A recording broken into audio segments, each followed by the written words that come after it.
infection control. Hi, my name is Bonnie and I'm a physical therapist at the University of St. Augustine for Health Sciences. Can you please confirm your name and date of birth? I'm here today because I'd like to teach you how to perform a one-person dependent transfer. I chose this transfer based off of the information I found in your medical record.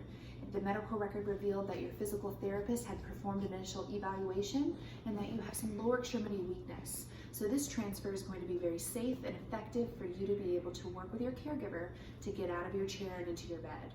Another benefit of this transfer is that it's going to help to relieve pressure. When you're sitting for a long period of time, certain areas of our body will start to get a lot of pressure, and so changing positions is going to allow those areas to breathe.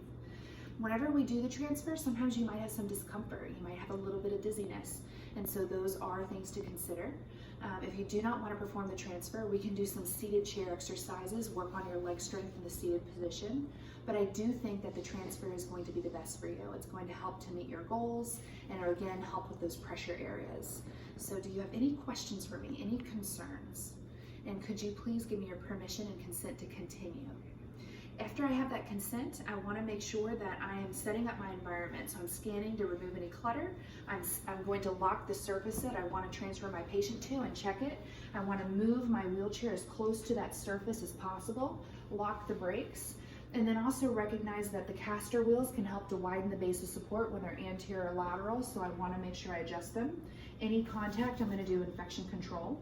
And then once we're ready to actually transfer, I'll need to remove the leg rest as well as the arm rest closest. I want to go ahead and, before I forget, apply the gait belt on my patient, and so putting that around their waist, through the teeth and then the tail, nice and snug, 2 to 3 fingers width, so I have a nice grip on it with an underhand grip, so that my patient's more stable than if I use clothing or body parts to be able to transfer. I want to demonstrate, so there's visual and verbal instruction for my patient to improve the understanding. So I'm going to teach them the head-hips relationship. For the head-hips relationship, wherever my head is going to move, my hips go in the opposite direction. So if I need to get to the front of the chair, my head needs to go back. If I need to shift my weight, then I need to consider, okay, if my right hip wants to come up and forward, my head is going to go down and to the left, and vice versa. From this position, I can help my patient, due to their leg weakness, to angle their heels towards the mat, tuck their hands so that we don't injure their arms, and then also make sure that we are working together to de-weight and rock, getting my patient to help as much as possible. And on that third rock, transfer over to the desired surface. If my patient understands and doesn't have any other questions, then I'm going to make sure that I set them up. So gait belt's already applied, leg rest will be removed and out of the way. And then from there, I need to stay in front of my patient. I'm going to help my patient with the head hips to shift forward. Once their back is away from the wheelchair backrest, I'm holding onto the gait belt. I need to remove the armrest. I need to position my patient's heels towards the bed. And then I'm going to use my legs to clamp onto theirs for extra stability and hold on with both hands to the gait belt.